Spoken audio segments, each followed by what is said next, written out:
खूप त्रास झाला पण गेलो मॅडम परवा. हो हो एक तास NEP वर एक सेशन घ्यायला येऊन गेलो.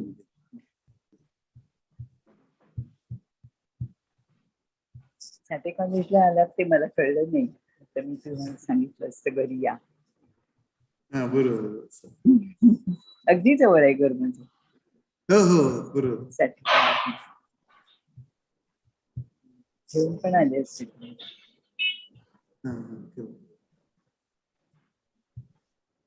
मनीषा चालू करू शकता पाहिजे. Yeah. Oishi, you can start the program.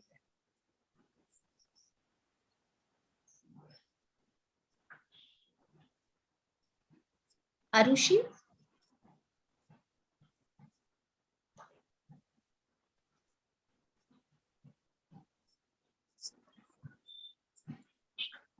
I think she has some network issue. She had joined.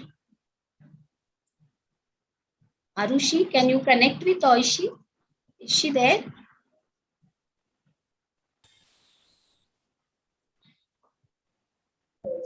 Madam नमस्ते. नमस्कार. नमस्कार नमस्कार. आपण आल्याबद्दल धन्यवाद. I'm so sorry for the technical error. It's really a pleasure to see all of you spare the time to be a part of this event. I am Oishi, and on behalf of the School of International Relations and Strategic Studies and Dr. Babasaheb Ambedkar International Research Center, I welcome all of you to celebrate International Women's Day. The theme for this year's Women's Day celebration is Gender Equality Today for a Sustainable Tomorrow, which we all can agree is the need of the hour. We are here today to celebrate this day, to mark the achievements of women through a beautiful means of expression that is poetry. Women Empowerment Through Poetry is a trilingual book which features poems written by award-winning eminent poets, aspiring students, administrative delegates, and even university professors. It is an honest attempt to offer a spectrum of perspectives on the powerful and enduring her. To set the theme for today's session, I invite Dr. Manisha Karne, In-Charge Director, Dr. Babasaheb Ambedkar International Research Center, to throw some light on the works of one of the pioneers who, with his unconventional ideology towards women, marked a profound change in society. Over to you, ma'am.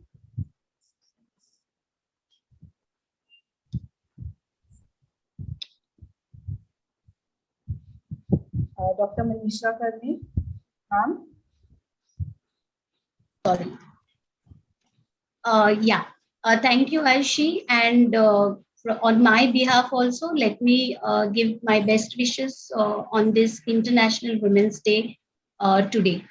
My warm welcome to former Vice Chancellor Deshmukh Madam. Thank you for being there with us. And I also welcome Honorable Pro Vice Chancellor Professor Ravindra Kulkarni. It gives me immense pleasure to say that Dr. Babasaheb Ambedkar International Center is part of this joint venture. This has been collaborative work with the School of International Relations and Strategic Studies.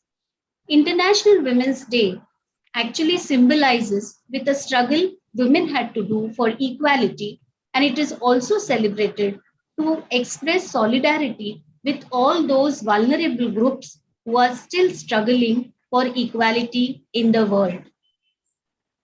Dr. Ambedkar's name is always associated with the struggle for equality for all.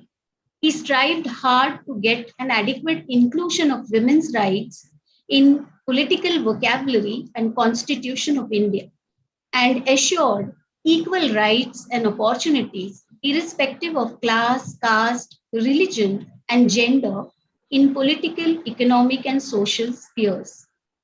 It was Dr. Ambedkar's education and exposure to Western ideas and humanitarian ideas made him challenge the deeply hierarchical and very rigidly layered social order that existed in India at that time. And he also took up the issue of gender discrimination. So one can easily refer to him as one of the early feminist leaders of India and a true advocate of women's rights. This clearly highlights the rationale why Ambedkar Center is associated with this work of giving voice to talented people who belong to diverse backgrounds such as politics, philosophy, history, psychology, economics, etc. But they share a common language, the language of freedom, the language of equality, and they have expressed themselves through poetry. My heartfelt thanks to all the contributors and also to the publisher who in such a short span of time actually has given very aesthetically designed anthology of poems in different languages titled Women's Empowerment Through Poetry. With these words, I think I once again welcome the dignitaries and all the audience here who are here for this release function. Thank you so much. Over to Oishi.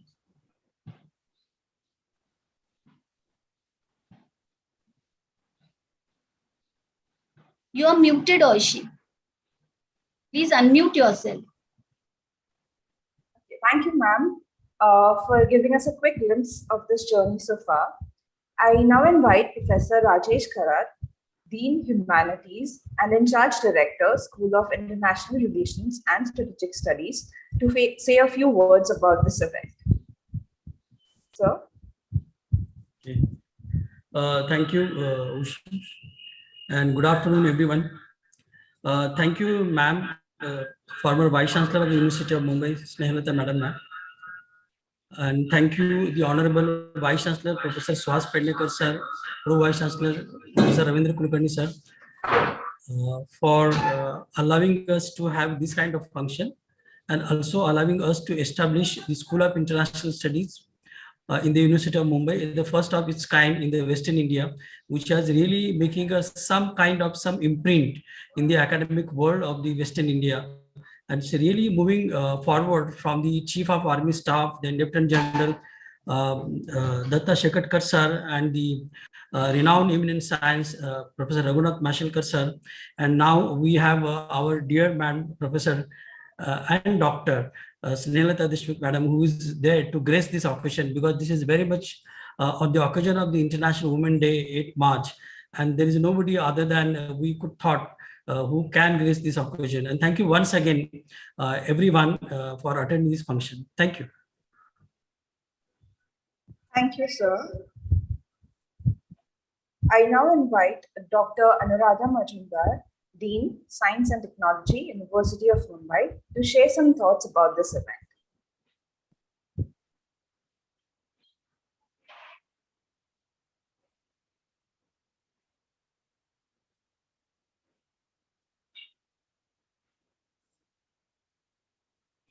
Ma'am?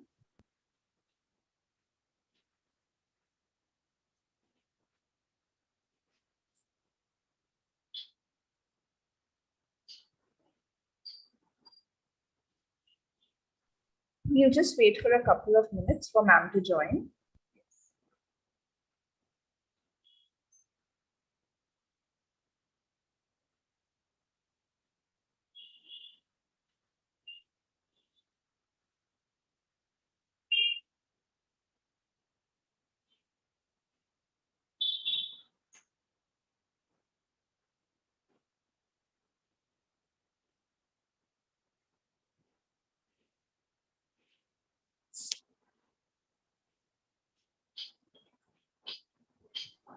Actually, Muzumdar madam is not able to unmute herself and also show her video. I don't know what's the issue. Faraj sir?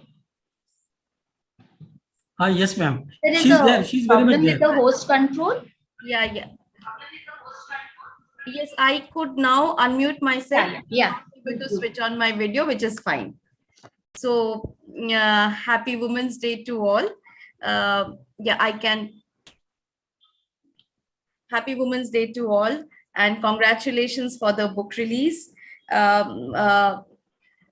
Very warm greetings to Dr. Snehalata Deshmukh It is indeed going to be a privilege for me as well to hear you as the chief guest. Our own Honorable Professor Ravindra Kulkarni, Pro Vice Chancellor, sir. And congrats to the Dr. Babasaheb Ambedkar International Center and School of International Relations and Strategic Studies to come out with this very important book release on the International Women's Day, that is 8th March. Wonderfully titled Women's Empowerment Through Poetry and Anthology of Poems. Editors, congratulations. Aisha Depnath, Arushi Sharma, Karne Madam, Aparna Fatke Madam, Satish Kumar Sir, and Professor Kharat, my co-dean in humanities. Congratulations to the contributors to the poems, Maya, Rochelle, Ahistra, Breka, Archana, Gulshan, Rita, Santosh, and Ujjwala. Congratulations to all. Before I start, I would also like to concur with what Dr. Karne mentioned, that Dr. Babasaheb Ambedkar paved the way for Indian women to legally vote, divorce, and also own property. And he was indeed a feminist. In 1950, the universal suffrage was granted to all adult Indian citizens. And that gave us so much of upliftment when the Free India gave equal rights to all women, because women voting rights is so significant in as being a part of the electorate, because you are choosing your leaders. Coming to the Kavya Phule, the firebrand woman, Savitribai Phule, one of her poems, I'm just quoting the English Anuvad. If you have no knowledge, have no education. This is pertaining to specifically girl child education and women education. If you have no knowledge, have no education. If you yearn not for the same, you possess intellect, but work not on the same. How then can you be called a human being? So Savitribai Phule, in the later part, I would rather say the mid part and the later part of the 19th century, realized that women education is so important for especially the vulnerable lot, and that will lead to upliftment and growth of women per se. I would like to say that I was just thinking, being the Dean of Science and Technology, what is important? So when I think about Women's Day, I think about gender parity, equitable access to everything, including primary, secondary, and higher education, women in science, technology, engineering, and mathematics, sustenance of women in professional life, equal opportunities. And one of the concerning area is sustenance of women in their professional life because of family compulsions, challenges. So we all who are there in the fraternity, who are working in professional circuits, need to mentor, help women who are, having the phase of childbirth, rearing of children, postmenopausal women having health issues, overall make a conducive environment for our colleague women, for both our seniors, for our juniors, for our students, so that we make a ecosystem which is favorable for the growth and development of women. While I was, no doubt, as all mentioned, that poems are a wonderful means for social change. So when I was thinking, I remember as a child in Hindi, we had a poem. It was the Bundelkhandi rhymes, which they sing with great pride. Khub ladi mardani, wo to Jhansi wali Rani thi, about Rani Lakshmi Bai. Sometimes I wonder why they use the word mardani. Women are known to have valor. Women are known to be strategists. I'm sure in warfare as well. So, but yes, those used to ring in my ears. Later, I read about Rani Abakka Chauta, who was the first Tuluva queen of the Allal, who fought the Portuguese not for a few years, for 4 decades. And time and again, she used to defeat them in battle. She belonged to the Chauta dynasty, who ruled over the part of coastal Karnataka and was known to be valiant queens. There are many names to speak about in this, who have been freedom fighters: Matungini Hazra, Kanaklata Barua, Bikaji Kama, Rani Mulmati, Lakshmi Sehgal. There are so many names, and probably they are the ones who, during colonial India and further beyond, actually broke the stereotypes and the shackles and the conditions which were known, that women were restricted to the kitchen and rearing of children and taking care of the poultry and the the land animals, etc. So I feel they are the ones who were trailblazers, including our very own in Maharashtra, Savitribai Phule. Just looking into the statistics in India, last year in July 2021, our Honorable Minister, Dharmendra Pradhan, the Education Minister, gave out a report of Aisha. I know the girl who is conducting, the lady who is conducting is also known as Aisha. All India Survey on Higher Education report. And they gave a complete comprehensive account of the number of girl students or women in undergraduate, master's and PhD programs. So if you see the 2021 statistics, which has been projected by the Ministry of Education, 43% of graduates in science, technology, engineering and math are women. We should be very, very proud of ourselves because we are part of the higher education system. When you compare with UK with 34%, US with 34%, UK 38%, Germany 27%, and France 32%. However, one concerning factor is, although women are garnering higher education, there are dropouts in primary, secondary, as you are aware, especially more in the rural belt, even a fraction in the urban belt. Women are reaching higher education and at a good chunk and fraction. However, only 14% of women tend to persist in the professional life compared to the 43% who are graduating, who are found as scientists, engineers, and technocrats or technologists in research and development-based companies and also in universities. So there is a stark fall when we see the number of women who are pursuing the professional life in STEM. So let us together, Professor Snehalata is also there with us, let us together pledge that we'll work towards making it easy. It's also our social commitment, our commitment to the professional circuits, all domains, all verticals, that we would try to improve the women's sustenance in professional life. Especially for me, I'm more committed to science, technology, engineering, and maths. Thank you very much for giving me this opportunity. Happy Women's Day to all. Thank you. Thank you so much, ma'am. Thank you for sharing such empowering words with us. It was truly inspiring. And on that note, I invite Professor Satish Chandra Kumar from the Department of Applied Psychology to introduce Dr. Snehalata Deshmukh. Sir.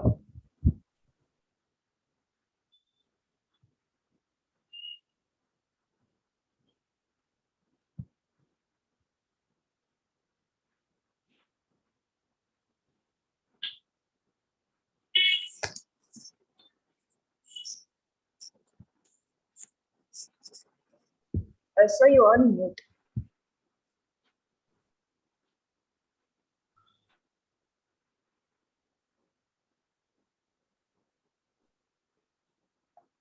Yeah. Thank you very much. It is my privilege to say a few words about our former Vice Chancellor, Dr. Snehalata Deshmukh, on this apt occasion of Women's Day. Actually, during her tenure only, I had joined Mumbai University as a faculty member in the Department of Applied Psychology, and I had beautiful memories of working with her for not only after her tenure also, but she has always been associated with the university from last 2 decades and more so. Professor Snehalata Deshmukh was, as I said, was our former Vice Chancellor, University of Mumbai from 1995 to 2000. She was the second woman to hold the seat of Vice Chancellor of University of Mumbai after Dr. Meru Bengali. Prior to joining the University of Mumbai, Dr. Deshmukh was the Dean of Sine Hospital. She's an eminent pediatric surgeon and continues to be an inspiration for many. In an interview, she mentioned how many people questioned her decision to take up a surgery as a specialization, saying that it was a strenuous job and not meant for women, as they were considered to be faint-hearted and delicate. However, she continued it, she went it, and she kept a mark on the whole pediatric surgery.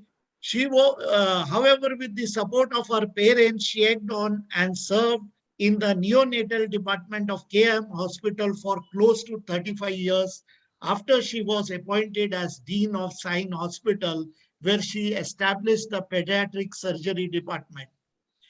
Dr. Snehalata Deshmukh is the president of Alumni Association of University of Mumbai, which shows that still she has been active in University of Mumbai, where she is very, very attached with it. And I think she knows each and every department in spite of 25 years, also after completing her tenure as Vice Chancellor. I will narrate two of my experiences with her during that period as a young faculty member when I joined and we did one research work. She may remember it. We came to give her in the morning at 9 o'clock. And she saw the report, which was of university and dropout rate in the postgraduate Kalina campus. And immediately she granted us 20,000 rupees at that time. And Dr. Welling was there at during that time, UCD director, and she said that let this young people get into more research and development. And the second incident on the first year, madam, when you were the vice chancellor of this university, you invited us for Ganpati festival, and at just behind our church gate, where you used to say, we went to her house, and we were very afraid that first time we will be going to madam's house. But the way she treated us, it was too good. As a vice chancellor, she was there, and it was really touching for us. And at this occasion of a Women Day, when we are celebrating the power of the woman, which I think she had every quality at that stage, where if you read much more about it, she was a model to each and every one of us. Her contribution to the Dharavi, especially among the children, among the slums, which are very, very apt. Second, I think she may remember, but I do remember her meeting her in the Santa Cruz Yoga Institute, and she has started her whole advice to that institute for a starting of the camp, especially among the women, prenatal and postnatal childbirth, and through yoga and through indigenous method. With this word, I feel that for the younger generation, especially Dr. Snehalata Deshmukh, madam, has also broken a lot of glass ceilings, and she is one of the eminent person. Still, we remember her, and the generation which will come and will take this forward with her inspiration. And I'm very privileged and proud to introduce her in this today's event. Over to you, Oshi. Ma'am, we'd now like to invite you to share your thoughts about this event. Thank you very much. I'm very happy to listen to very learned speeches. Big department consists of so many faculties, and particularly nice of you to remember me and invite me for this prestigious day, that is International Women's Day. This morning, there was another occasion to address the gathering. The International Women's Day is celebrated every year on 8th March. This is a global celebration. The celebration is in the form of seminars, lectures, felicitations of women who have achieved a lot in their life by offering them floral tributes, expression of happiness, appreciation, some gifts. But the Dean of Humanities of the university, Dr. Rajesh Kharat, thought of a novel idea, and together with all of you, he proceeded to have the views expressed in poetry. Ladies and gentlemen, it is said that whatever you want to express, you can express it in poems, in little words, not too many words. And the poetry was not only in English, but in Marathi and Hindi, tri-language poetry. This impressed me very much, and I felt that this is a different thinking altogether. So I'm very happy to participate in this program, and I could meet all of you. That is an advantage of coming back again. Honorable Vice Chancellor and Honorable Pro Vice Chancellor, I got an opportunity to meet you today. The poems have become a part and parcel of our life. You may start with a poem, you may end up with a speech with a poem. I'm going to end up my speech with a poem, but that will take a little time. Let me express some thoughts of mine. This morning, I had been to the Yeroda prison. The female acquaintance were there to learn health issues and be useful to the society. So, the DGP there, I asked her, I said, you are wanting them to learn the patient care. I'll be very happy because it's my subject. But what will they do after they get the things, how the patient care should be? So she said, they are now in jail, and we have just kept them because this is a sort of a knowledge to them.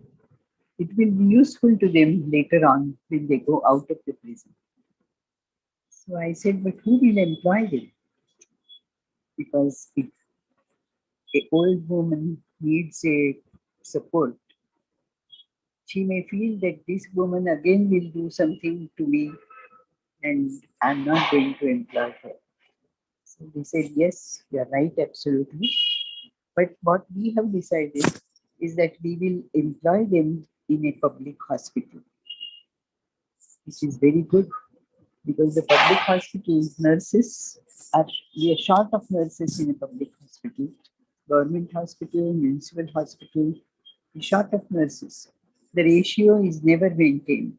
In the intensive care unit, the ratio is one patient and one nurse. Here in our hospitals, there is only one nurse to 10 patients. So this way, the person who is knowledgeable, it may be that she was having problems in the earlier life, but now she has changed. So I said the idea is very good. So we drafted a curriculum for them because they are not illiterate, they are literate, but don't have medical knowledge. I, being a medical doctor, I feel that more than doctors, we need more nurses. Why? Because the nurses work there for almost about 8 hours a day, sometimes 9 hours, 10 hours. Doctors come, examine the patient, give medicines, and go off. It is the nurse who is all the time with the patient. I, being a pediatric surgeon and a pediatrician, I deal with the small children. So I think when I was being introduced by Satish, he mentioned Dharavi. Dharavi is full of abnormal children at that time, 20 years back. And very low birth weight children. Normal birth weight of a child is 2.5, 2.2 or 2.5. But here we got the children delivered 1 kilogram, a very tiny child, and difficulties in breathing and etc. etc. So started a unit, intensive care unit for these low birth weight children, and I saw that the weight of the baby does not increase. But our nurse said that let us make two groups of these children. One group we will give medicines, milk, antibiotics, everything. Another group, in addition to all this, we will also put soft music where the beats of the music increase. So we started with Santur, Shiv Kumar Sharma's Santur. And about 10 days later, when I was taking it out, I saw that the group who had a music increased their weight much earlier than the second group, where there was no music. The rest of the medicines were there. So the nurse said, Madam, can I explain? So I said, yes, definitely. Tell me what makes these group put on weight earlier. So she said, whenever the music is on, their sucking reflex is more. Instead of sucking 10 times, they suck 15 times. So when they suck the milk more, their weight is bound to increase. This is research. It is clinical research, observation research. So we continued that, and believe me, the abnormal children who were born in Dharavi, the percentage of the abnormality has receded to more than 15%. So this is how one looks at life. We also started a project that pregnant women immediately should be given folic acid.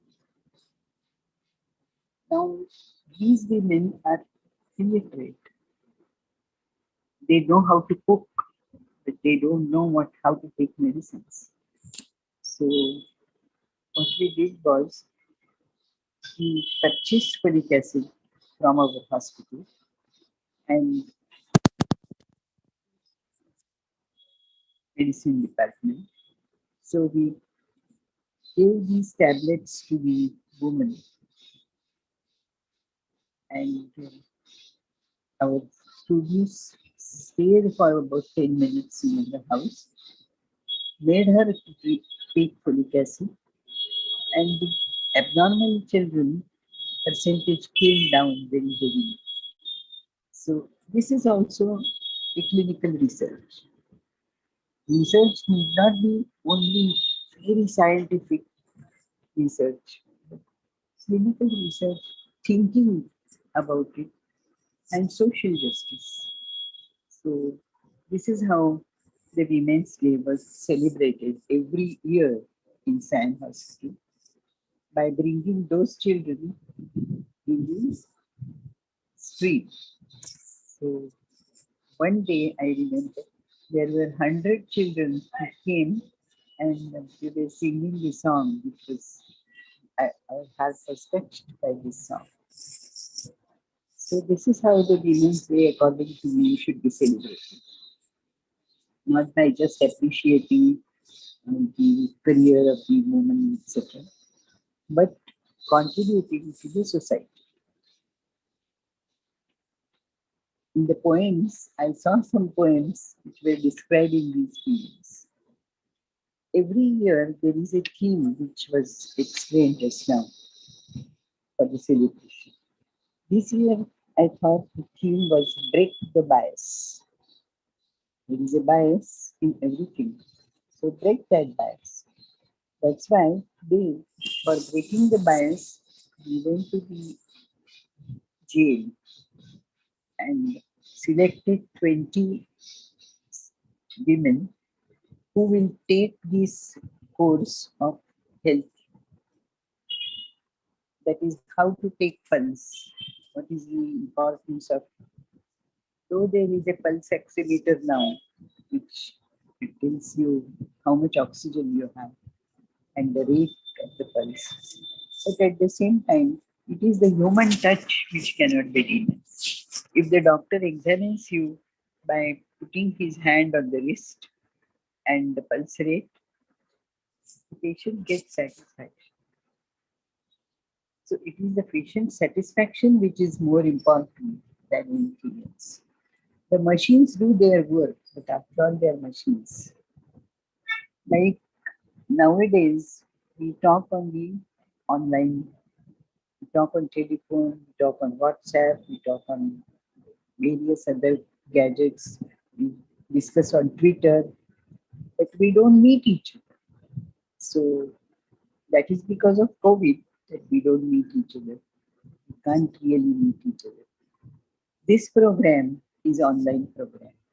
But if it was a physical program, you and me perhaps would have enjoyed it much more. Except the long travel, long tedious travel. So that is eliminated now. And there is a color for the particular program. The color is purple, which symbolizes justice and dignity. The green color symbolizes hope. The white represents purity.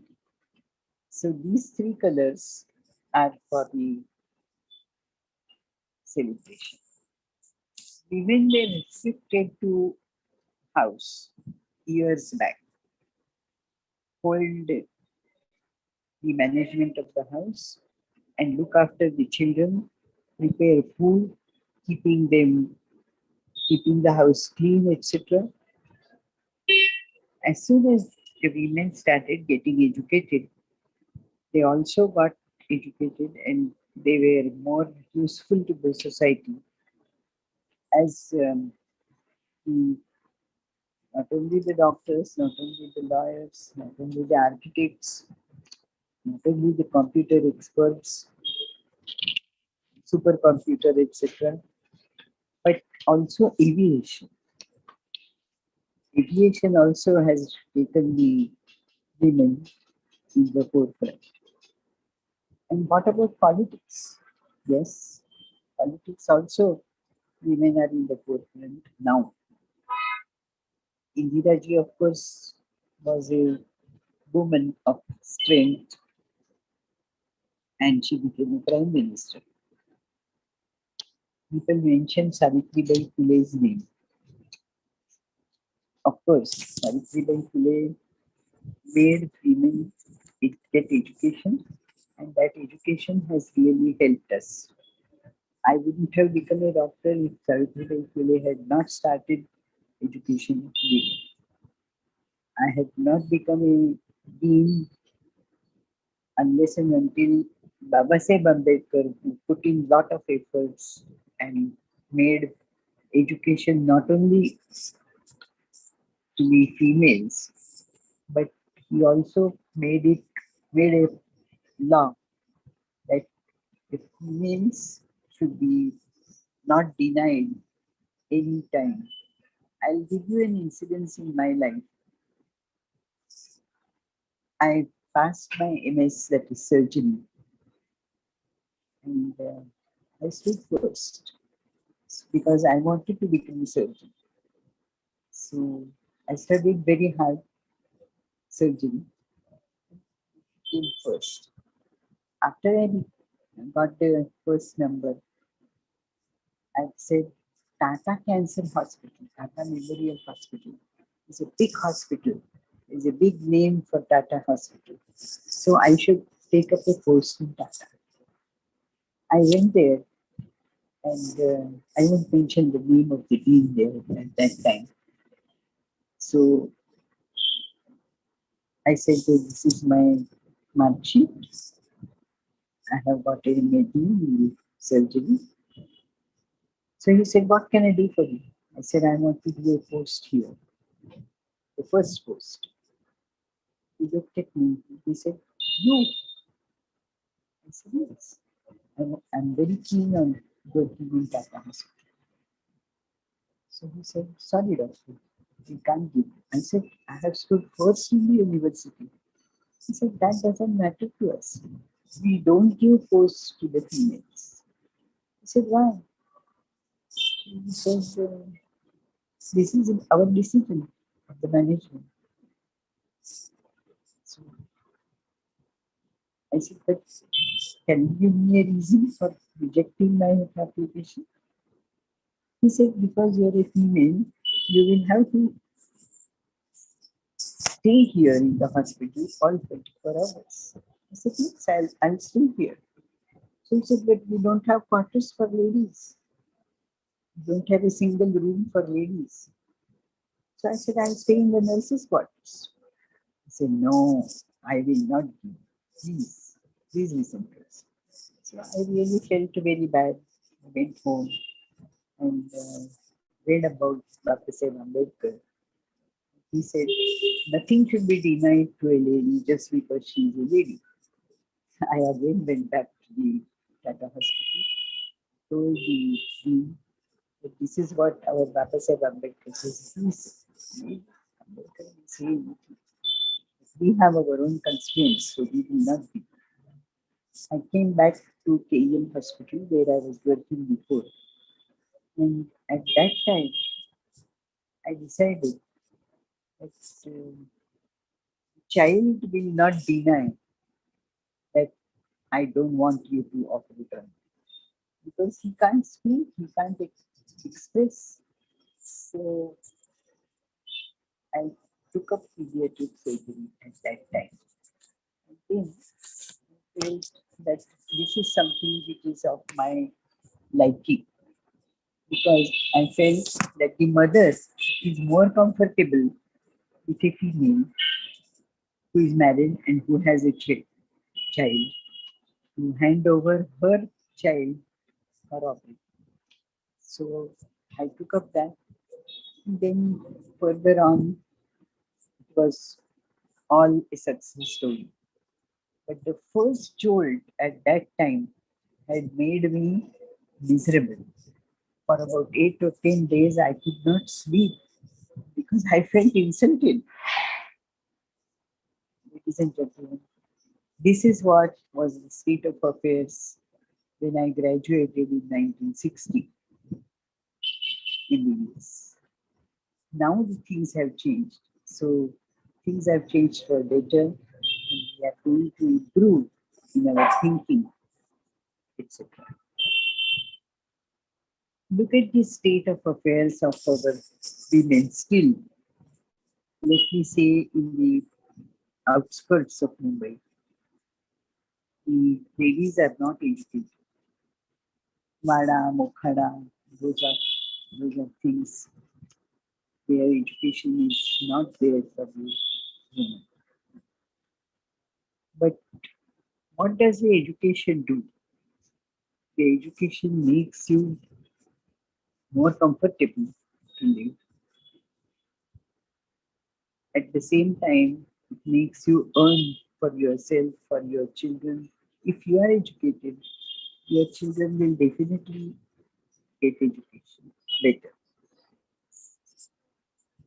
But at the same time, education is not everything. There are lots of changes that are taking place in education, particularly the medical education. Look at the problems that our medical students are facing in Russia and Ukraine. Ukraine, there is very good medical college at lower cost, and that is why those children who don't get admission here naturally go to Ukraine for further studies. And look at the problems that they are facing. There is a NEET exam for the students now. The NEET exam also is difficult because The health education should be in the language where you can express the language of the patient. Here, people come from Kerala, Uttar Pradesh, everywhere, and they come in the language is difficult to understand because you have to communicate with the patient. Unless and you communicate with the patient, the language difficulties. The woman again suffers because she earns money by going to various houses to wash utensils, to wash clothes, comes back tired, and the man, out of frustration, drinks. And after he drinks, he comes back home and asks for money. It's a hard earned money of the woman. But she has got to give it because otherwise he beats her. Who can prevent all this? This is a personal equation between the husband and wife. So there is no justice for it. But this is the state of affairs. If she was educated, she would have left him and separated from him. But she can't she can't separate out because she doesn't know how to go to the family court, how to write, how to ask for the monetary support from the husband. So that is why in our Palliative Vidyalaya Association's Management Institute, where I work, we decided that we should start a counseling center in the family court. So we approached the Chief Justice and I explained to him, why am I asking for this? I said, the only thing I'm asking you is to give us a room of 20 by 10 where these women can be counseled. He said, no, it will be difficult. I said, it will be difficult, but it will salvage the life of so many people. So finally, he agreed. And then we have started the counseling center. Believe me when I say so.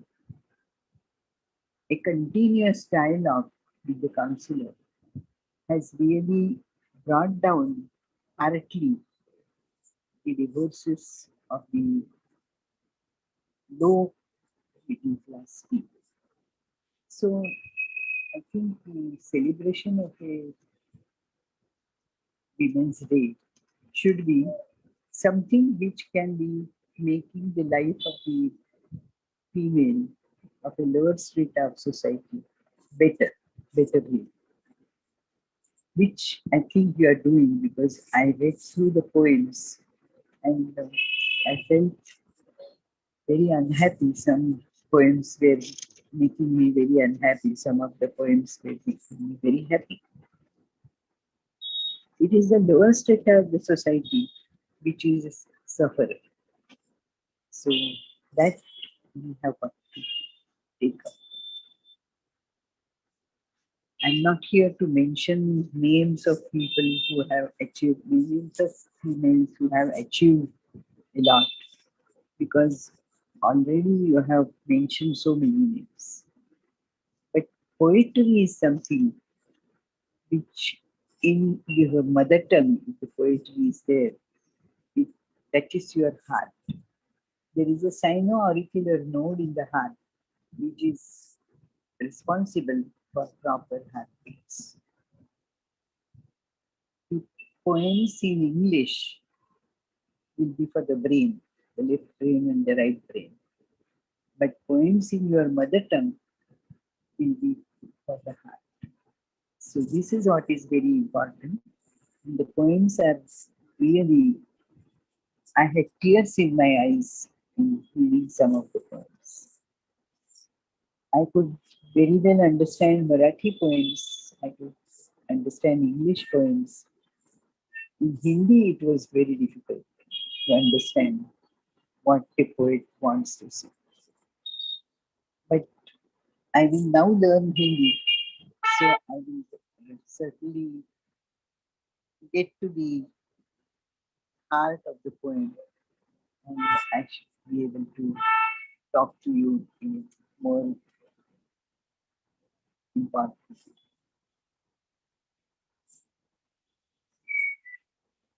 Long back, I had read a poem myself, and I had liked it very much. It's on the woman. When God created woman, he was working late on the sixth day of the week. An angel came by and said, why spend so much time and money on one? And the Lord said, and the God said, have you seen all the specifications I have to meet to shape her? She must be washable, but not of plastic. Have more than 200 moving parts, which all must be replaceable. It is the heart replacement, the replacement of the hand, tongue, everything. She must function on all kinds of food. She must be able to embrace several kids at the same time, give a hug to all, and heal anything from a bruised knee to a broken heart. And she must do all this with only two hands. The angel was impressed. Just two hands? Impossible. And this is the standard body. Too much work for one day. Wait until tomorrow and then complete her. I will not, said the God.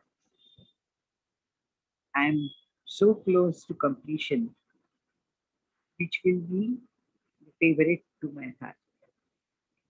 She cures herself when sick. She can work 18 hours a day. The angel came nearer and touched the wound. But you have made her so soft, Lord. Yes, she is soft, said the Lord. But I have also made her strong. You can imagine that she can endure and overcome. Can she think? The angel asked. Lord answered, not only she can think, but she can reason out and negotiate also. The angel touched the woman's cheek. Lord, it seems that the creation is leaking. You have put too many burdens on her. She's not, God said, she's not leaking. It's a tear. The Lord corrected the angel. What's it for? Asked the angel. And the Lord said, tears are her way of expressing grief, her doubts, her love, her loneliness, her suffering, and her pride. This made the bio impression on the angel. Lord, you are great. You are a genius. You thought of everything. The woman is indeed marvelous. Indeed, she is. Women, woman of strength that amazes man.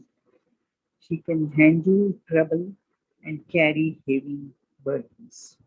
She holds happiness, love, and opinions. She smiles when feeling like screaming. She sings when she feels like crying, cries when she is happy, and laughs when she is afraid. She fights for what she believes in, stands up against injustice. She doesn't take no for an answer. When she has seen better solution, she gives herself so her family can thrive. She takes her friend to the doctor.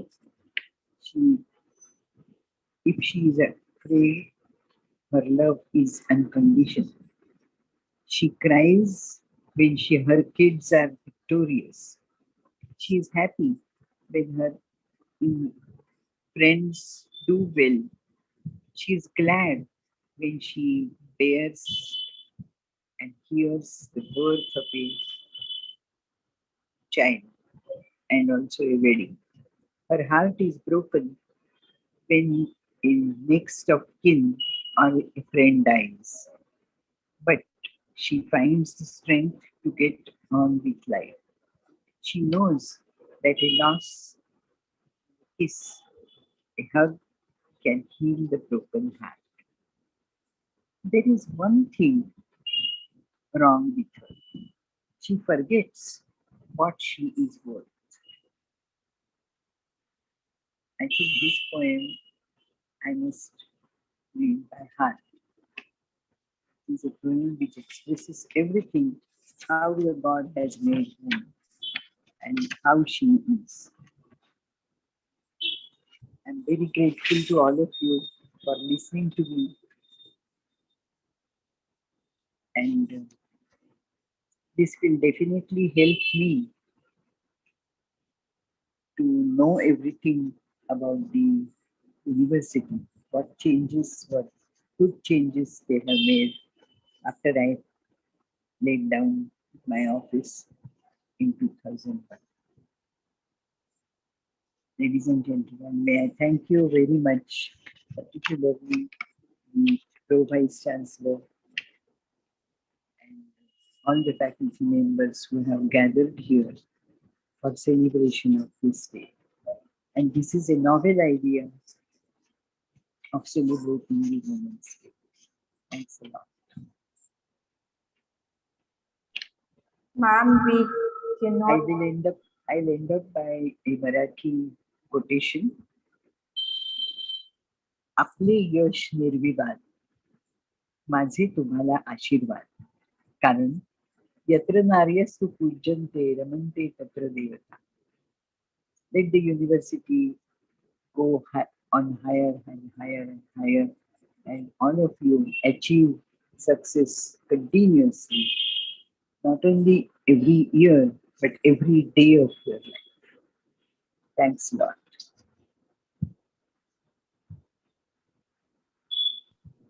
Ma'am, we cannot thank you enough for this amazing experience that you just shared with us. I'm falling short of words to express how wonderful it has been to have you on board with us, motivating us and encouraging us every step of the way. It was a truly inspiring journey.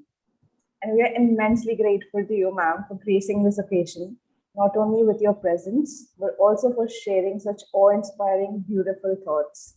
Thank you once again, ma'am. Thanks a lot. I really enjoyed every moment of my stay here. We loved it, ma'am. You can see the comments in the chat box. Your poem was so beautiful. I'd now request our Honorable Pro Vice Chancellor, Professor Rabindra Kulkarni, and you to jointly release the book officially. So, ma'am? Okay, thank you. Am I audible? Yes, sir. Yes, yes. Thank you. The chief guest of the program, our former beloved Vice Chancellor, Professor Snehalata Deshmukh. Sir, I am not a guest. Huh? I am not a guest. You Certainly are, not a chief guest. The chief guest will be always Vice Chancellor, Pro Vice Chancellor. but for us, like your image is very high, and all of us look towards you as a mentor, and we always take your advice, guidance in smooth running. So for us, you always, for us, all of us, we hail you in a very high esteem. So I hold let you me in a higher esteem. extend my. Let me extend my sincere thanks to you, madam. So Professor Snehata Deshmukh Madam, then Dean Humanities, Professor Rajesh Kharat. Sir एक minute book release करायचं. Dean We Science and request you Technology. to release the book first. We are looking forward for Hello. your presidential remarks, sir. पण आपण book release करायचं आहे मॅडमच्या हस्ते आणि तुमच्या हस्ते. अच्छा ठीक आहे. मॅडम तुमच्याकडे पण कॉपी आहे ना प्लीज. या.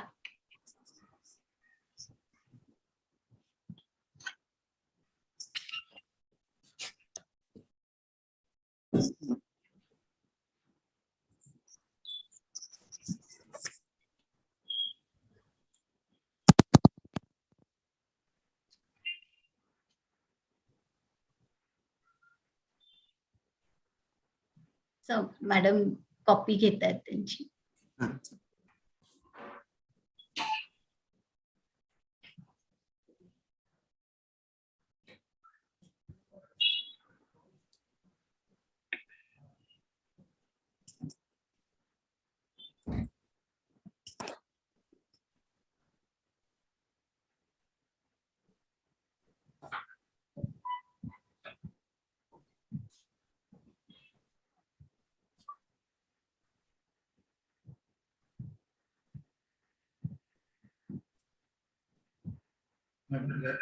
Madam just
Sorry, sir.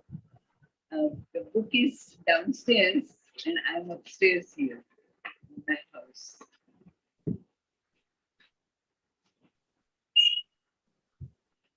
Got it. Yeah. Thank you so much. Yeah. Thank you.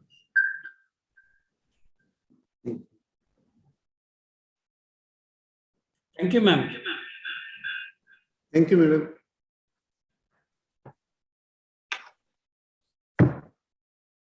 Thank you, everybody. Thank you very much for giving me this honor. Yeah.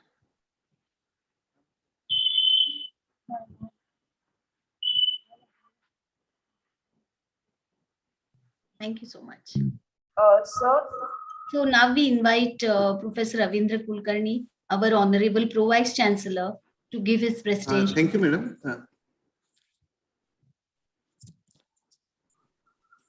Okay, thank you, madam. Professor Snehata Deshmukh, madam, respected honor, former Vice Chancellor of University of Mumbai, who is the chief guest of this function, Dean Humanities Professor Rajesh Kharat, and in fact the co-author of, co-editor of this book, Professor Manisha Karni, Director, Dr. Babasaheb Ambedkar International Research Center, who is also the co-editor of this book. Other co-editors of the book, Professor Satish Kumar, Professor Aparna Phadke, Dr. Arushi Sharma, Dr. Devnath, So let me extend my sincere congratulations to all editors for taking up publication of book Women Empowerment Through Poetry on a right occasion, on the occasion of International Women's Day. Over the past few years, International Women's Day is celebrated with various themes and involving multiple dimensions, which probably leads to breaking the borders of national, ethnic, cultural, as well as linguistic orientations.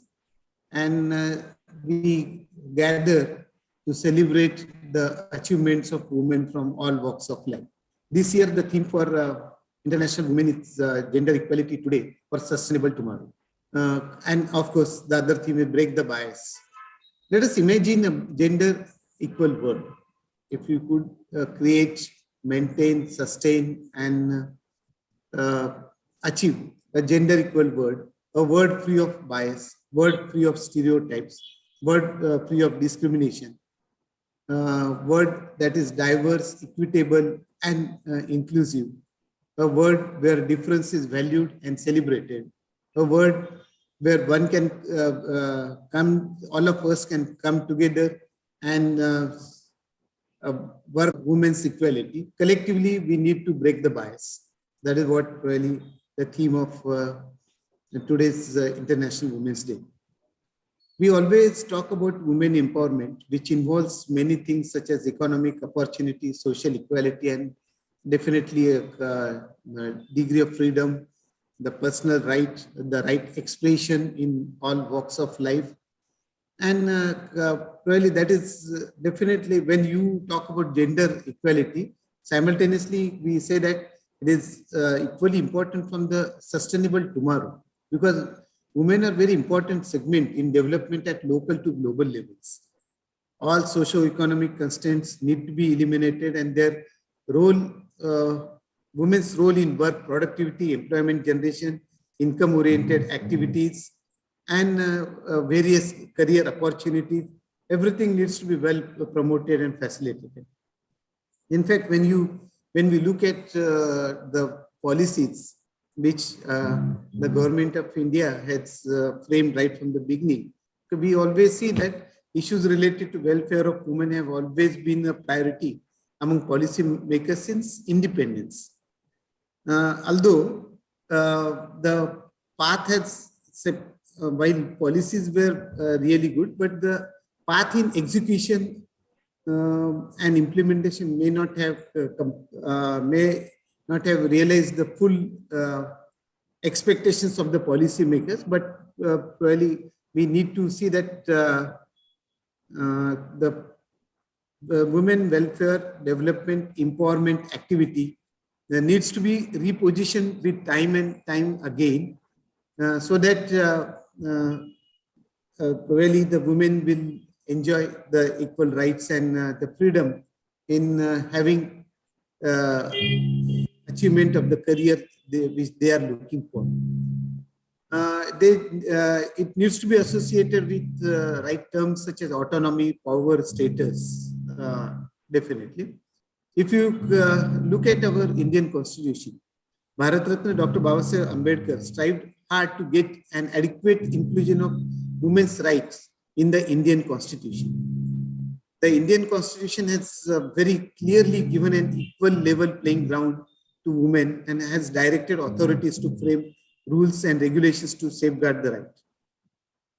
And India, over the period, India has also endorsed the Convention on Elimination of All Forms of Discrimination against Women in 1993, Beijing Declaration as well as Platform for Action in 1995, or recently the outcome document adopted by the UNGA session on gender equality and development and peace for the 21st century.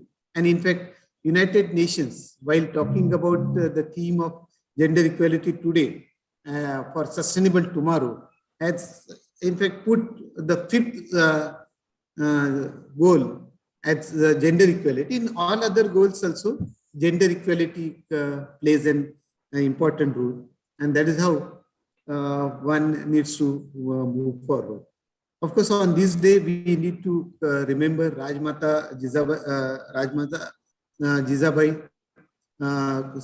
Kranti Jyoti Savitribai Phule, Rajmata Ahilyabai Holkar, and say all the women who have played many important roles since independence. So, let us remember our the first women Prime Minister of India, the Iron Lady Indira Gandhi ji. Then our President, first women President Pratibha Tai Patil.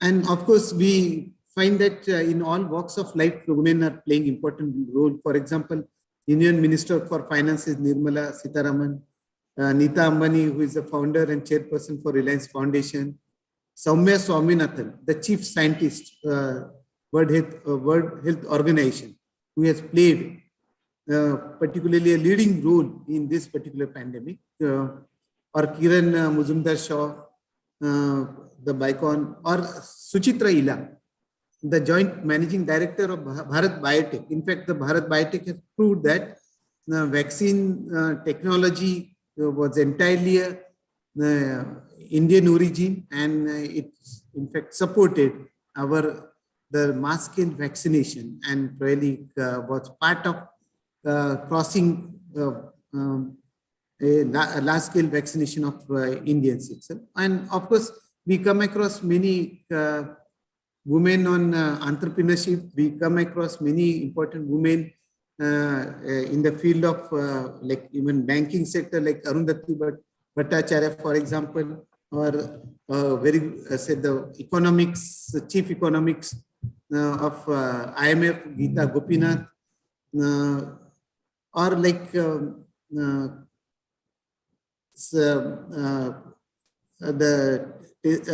Tacey Thomas, who was the former project director for Agni Missile, and so many. So let us like remember the contribution of women, and let us learn to break the bias.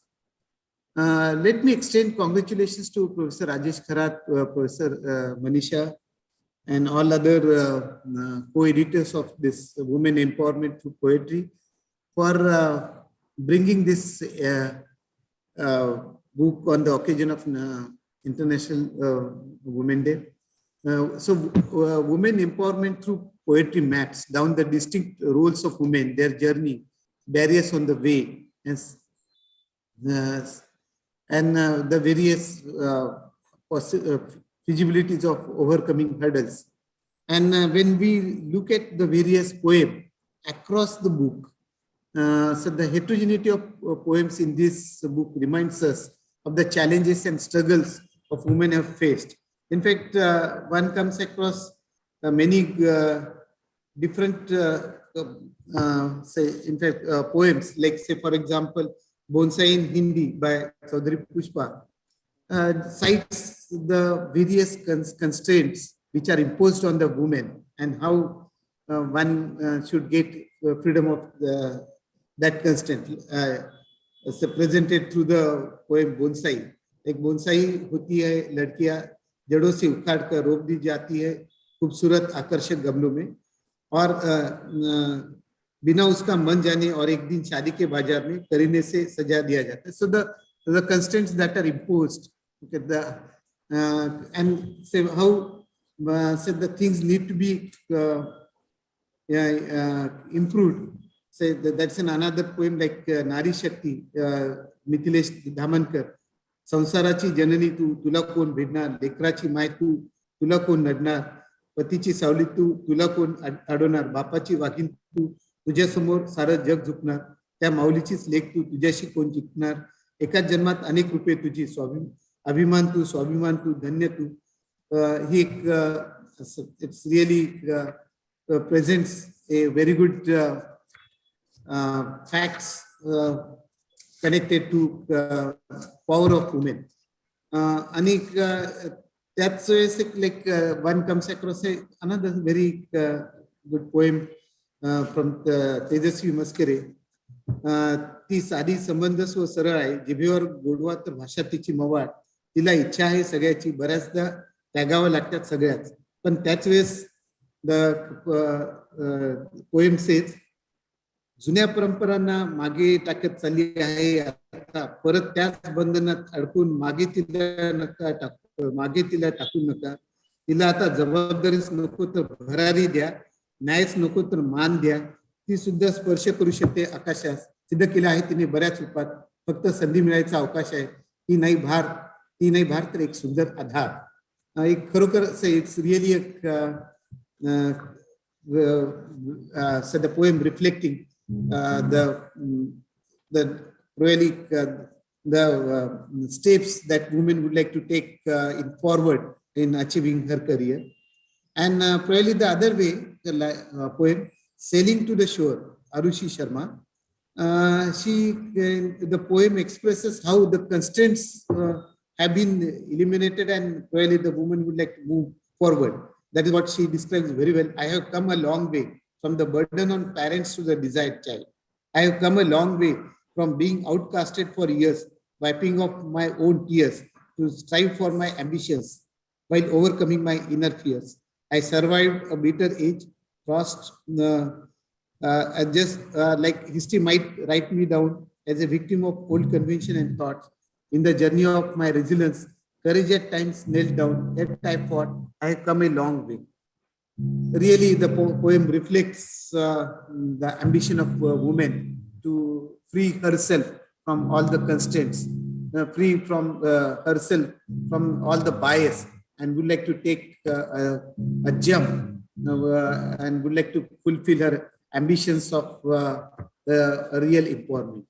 So it's really a matter of pleasure for me to be the part of this function. I extend my sincere thanks to the organizer for for inviting me to be the part of this function. Thank you. Thanks to all. Very nice. Thank you.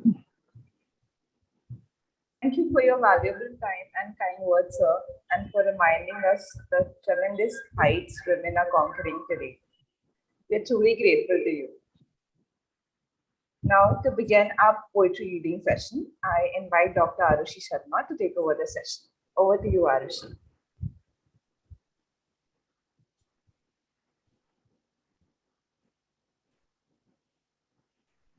Very good evening, one and all present here. I, Arushi Sharma, welcome you all on the occasion of International Women's Day. After all the thought-provoking ideas and treasured words from our sources of inspiration, let us move to another intellectual treat for today, that is poetry recitation. So isn't it fair if I begin this session without poetry? I guess yes. So I want to recite few lines by Cafe Azmi, which is dedicated to women. कद्र अब तक तेरी तारीख ने जानी ही नहीं, तुझ में शोले भी हैं बस अश्क फिशानी ही नहीं, तू हकीकत भी है दिलचस्प कहानी ही नहीं, अपनी तारीख का उन्वान बदलना है तुझे, राह का खार ही क्या गुल भी कुचलना है तुझे. So even in these contemporary times, this piece of poetry continues to stand out as a significant modern feminist approach. Though it has different connotations over the time, but yes, we can agree with the liberating notions and constructive approach. Here I want to take a moment to wish all our contributors for sending their beautiful poems for this anthology. We have received poems and even poets joined us today from Ecuador, Mauritius, and all different other parts of India. As we all know, poetry breaks all the barriers of language, states, countries, and reaches to the heart. And that is why this book is trilingual. And we have selected few poets from all the sections to recite their poems. I will begin this section from English.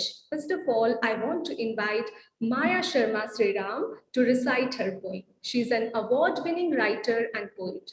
Her poem was included in one of the All India Poetry competitions. I request you to please come, unmute yourself, and please go with your poetry. Over to you, Maya Sharma Sriram.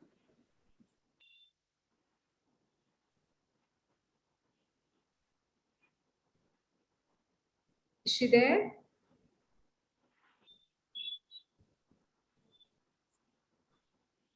Okay, till the time she will join, I guess we can continue with the next poet, Rochelle Portugal. So she is a fictionist, poet, critic, curator, editor. So I request you, Rochelle Portugal, to please join us for today's poetry recitation. Over to you. Sorry, Arushi, I think Maya Shriram is also there, and we had to unmute her. Okay, okay. Yes, we can go with Maya Sharma Sriram then.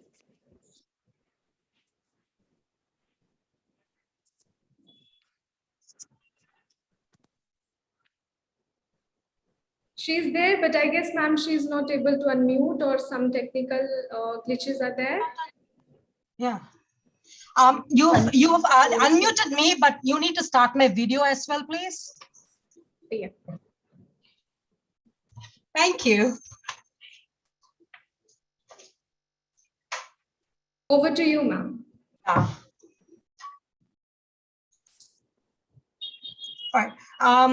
I think the host has switched my video off, so you can't see me, and I'm sorry about that. I don't seem to have the control of the video with me. However, I think you can hear me now, and I'm sure that's good enough. Women's Day greetings to all of you. And it's an honor and a privilege to have my work featured in this anthology. A very big congratulations to all the editors to achieve an anthology of this scope and ambition in such a short time. And the book and the poem that I have for you is featured in this book, and it's called Glass Prism Girls. Glass Prism Girls, they live everywhere, in magazines and movies, TV screens and billboards. Fair-faced, smooth-skinned, long-legged, fair-stomached, perky-breasted, tight-dished, thigh-gapped. They twirl and reflect body parts of perfection in the light of the male gaze.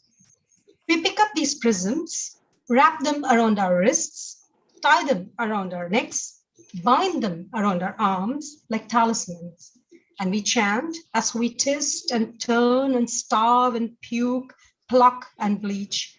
Fair skin, flat stomach, thigh gap, like a mantra, till we squeeze ourselves and transform like a reverse butterfly into glass prism girls. Glass prism girls, expel your carefully held breath, shatter that prism, get up, get out, stand tall, turn on the light of your own gaze, see the beauty of the wrinkly hand, the hairy legs, the wobbly tummy, the bulgy thighs, the blotchy skin, and the gappy grin. Don't look at the mirror. Don't climb the scale. They can't hold your beauty.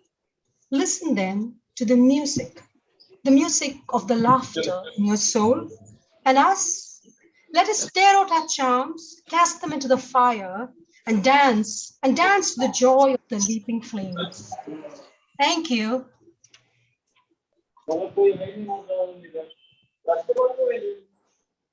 Thank you so much for proposing to all the women to break a doll's house and to enter in the room of one her own through this splendid piece of art. Thank you so much. The next poet is Rochelle Portugal. I request Rochelle Portugal to recite her poem. Yes, thank you very much. I don't think the video is working. Yes. I hope I can be heard. I would like to.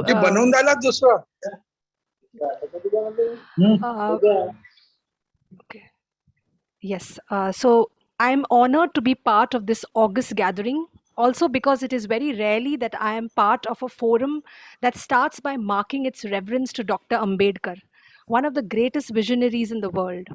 And I congratulate each one of you, my fellow poets, all the editors, for the makings of this anthology, and my greetings to Dr. Snehalata Deshmukh and Dr. Ravindra Kulkarni, all here in the Zoom room, and all who are sitting in.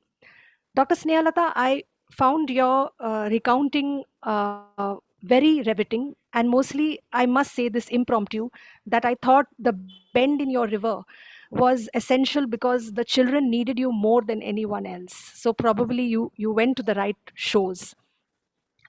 Talking of Women's Day, I feel on all days we as humanity climb Sisyphean hills. And on one day like today, stop and catch our breaths to celebrate those endless recursive struggles that make the ground flatter and greener, 1 square foot at a time. When I wrote this poem, which I would share with you today, it came not only from the physical space of a brothel town that we vividly have in reference with the latest movie, Gangubai Kathiawadi, but also of the metaphysical spaces of deep oppression and how the spirit will and shall always triumph, no matter what nails, chains, and shackles are around our wrists, necks, and ankles. I would also like to thank Maya Sharma Sriram for starting the poetry session. Thank you, Maya, for that lovely poem. This poem that I share is The Girl from Lal Bazaar. The girl from Lal Bazaar sips divination of cups, laced in ginger over a saucer of zodiac signs. In dark, dusty mornings after wine sediments in beer mugs of last evenings. Gorging eyes of popped cardamoms, brittle bones of promises, unspooling the wedge of her mother's sari under umbilical, swallowing the rain in vertical pills. A landlocked dream gathers vapor through the thick glass of a cutting chai for storms in teacups. As Chinese lanterns blow, she predicts smaller surfaces for her future without straining dregs that stir the night to cinnamon kisses like stars smudging daylight.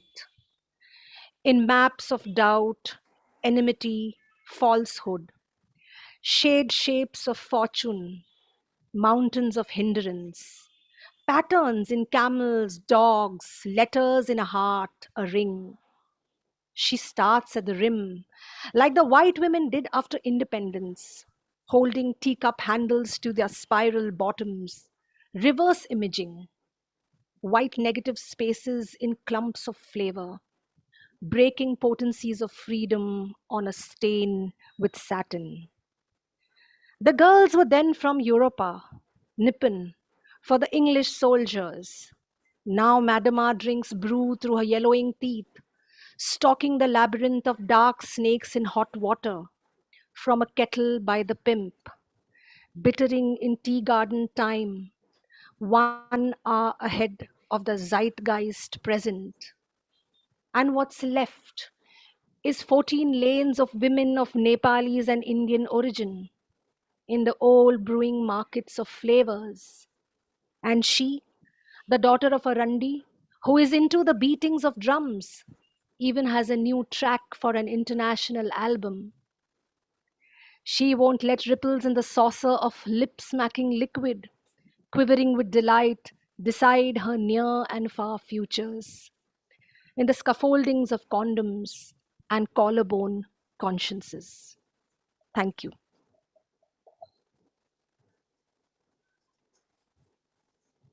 This was a beautiful piece of art to depict acerbic realities dipped in emotions. Thank you so much, Rochelle Portugal, for reading this poem with us today. Thank you. So next, I want to call Ahista to recite her poem, and her ideas are very unconventional as she believes a lot is yet to be changed in regard with women empowerment. And this is she going to reveal through her poetry. Over to you, Ahista. I wish everyone a very calm evening. This is Aista. I am here to recite one of my poems, which entitled as My Tears Are Now Colored with Revolution. Before I start, I would like to thank University of Mumbai for the opportunity given. And my poem is something like this. Sweet drips from my tongue, grace envelops me. I walk with my head held high under 1,000 veils of society, family, tradition, reputation. with glued low eyes. Smile keeps up with this facade of me, for this is what I have been told. This world may belong to all. This world may belong to all, both girl or boy, but it is so unfair, biased. This world is male dominating. This world is male dominating, for it is us girls, fueling the thought, engraving, embedding in their mind at age young, and by accepting treatment of a rug. This is what I think. This is what I think as I hold strainer in hand while seeing my dreams walking further away from my reach, sliding through my grasp. These chains of family, blood, society, culture, reputation, respect, morals keeps me in place adamantly. This world is so easy to fight. This world is so easy to fight if only I could have my family by my side. For long I have suppressed this anger, rage in me. This helplessness wants me to escape from the clutches of sanity. The only way I have known to live is by suffocating my dreams, killing it slow. But but just how long am I to die just to be able to be alive? Or I am not ready to accept this rate. There was this candle I had made with all the wax I could get at any price, any rate, and had let it burn, and had let it burn with the matchstick of my hope.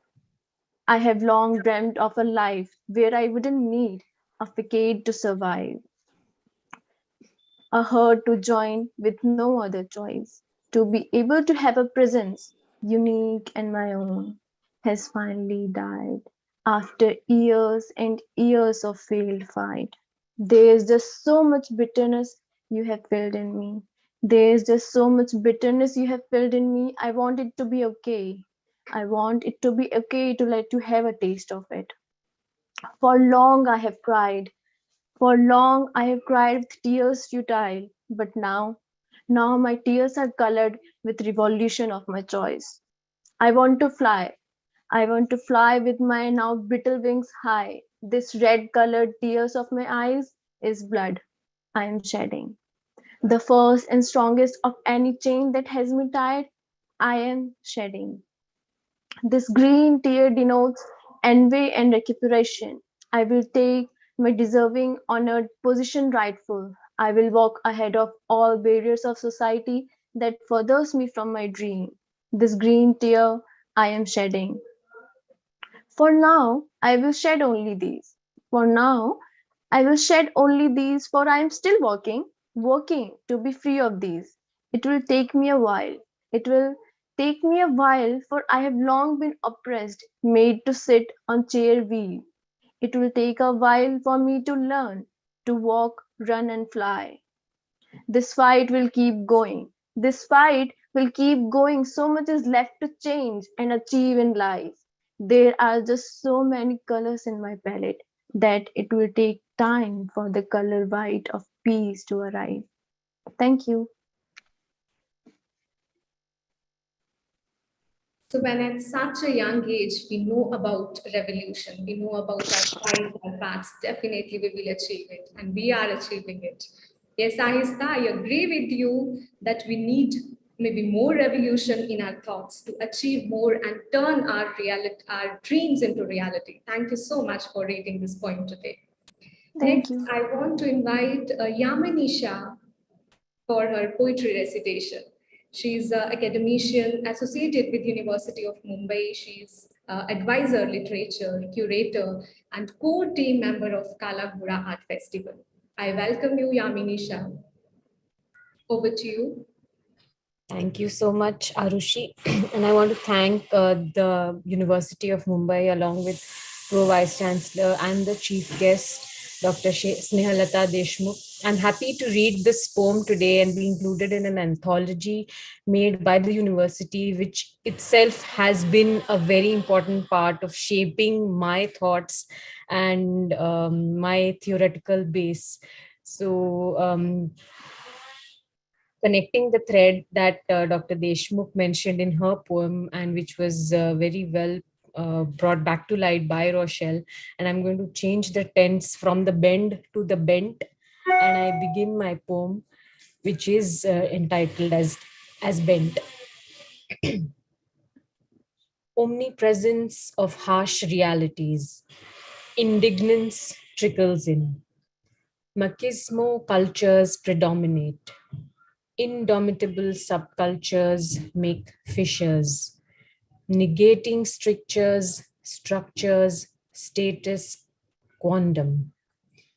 Perhaps awakening of the Anima Mundi, Brahman Atman, Chi or Geist that spurred literary creativity, albeit chronicling protean transmogrifications. Historical inheritance is soul and piebald, to each his own. 1947, precipitous Fenivade post-colonialism. Patriarchal retribution, liberation assertion, unregimented solidarity at all sustain new social order. An emotive impulse of an assaulted existence, legislative amendments, discrete officialdoms, yet mixed economy syndrome. Political reconfiguration and nationalistic refiguring amidst contested notions of nationalism carved through humanity's chisels. Being secondary, marginal, minority, unrepresented, underrepresented, misrepresented, represented, site of boundary marking and honor killing, veiled, unveiled, draped, raped, contained, unfathomable, idolized, periodically untouchable or kuwari kanya, self-perpetration or borrowed, etched, sketched, colored, erased, realigned, straightened, gazed and ogled, tagged, and finally hashtagged. Power, control, domesticate, silence, abridge. Why the need? Perspectival mind shift. It is not power that is wielded, but Shakti that generates, venerates, orchestrates, and regenerates. She has always been there, supported frameworks, molded minds, invented, circumvented, intuited, rebelled, sutured, and envisioned. Triumvirate, femininity, masculinity, this being queer, may they all corroborate, be all encompassing, and rest it all with Badappan. Thank you so much.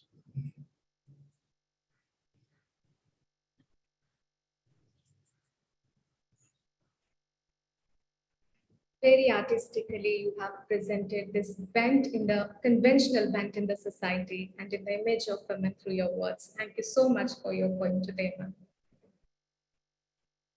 Next, I want to invite Branka for her poetry recitation.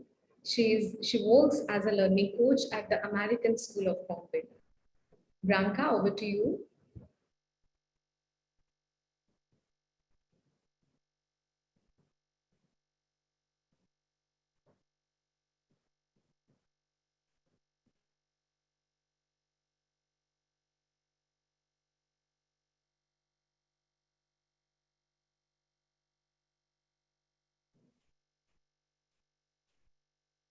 Okay, I guess she has not joined with us. So let us start with our Hindi section. She's there with us. She's not able to. Yeah, now you're audible. Now she is audible. Okay. Yeah, Branka, please, over to you. Thank you. First of all, wishing every woman present here a happy Women's Day. And thank you for this opportunity to share my poem. It's just inspired by a lot of people when you're being told that, oh, you're just a girl and तुम्हें क्या तुमको तो शादी करके rich घर में भेज सकते हैं. So this poem is just inspired after listening to a lot of that from society and a lot of close members, and it's called You. They've called me names. They've played with me those gender games. They've compared me to the superior male. They've said I always have to be tamed. But one day it all changed. It was the day I began to gauge. I learned that day it is about I and how I love and accept my interior and break all stereotype borders. The day I began to question and not just sit and take orders. It is not about power. It is not about who is superior. It is all about how you empower you. It is about the fight you choose to build you. Incredible, powerful you. Thank you. Thank you, Branka, for this refreshing treat to us. Now I guess we can move to next section, which is Hindi. So I request Gulshan Suklal to present his poetry for this session. Before that, I just want to introduce him that he has been serving in the prestigious Mahatma Gandhi Institute of Mauritius for last 2 decades. His favorite form of creative expression has however been poetry, which he has been attempting since his university days. So welcome to you, sir, and over to you. Thank you, Arushi. I hope my voice reaches you. Yes, sir. Thank you. I'm first of all apologetic because I'm neither in the office nor in my house. You can see me in my car. It's 5:30 here in Mauritius, and unfortunately it's raining. Otherwise, I would have shown you people some of the beautiful mountains of Mauritius at this moment.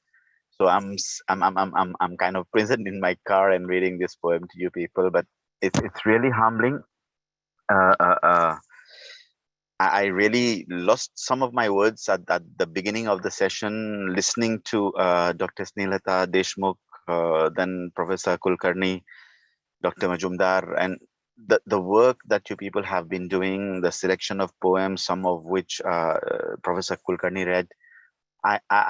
I need to tell you people, I'm really humbled. I never expected to be part of such a collection, and this is really humbling for someone coming from a small island in the middle of the Indian Ocean and writing some things just like that. So it's really a pleasure. So Women's Day greetings to all from a man, and I like to read this poem, which will be very different from what you have been hearing till now.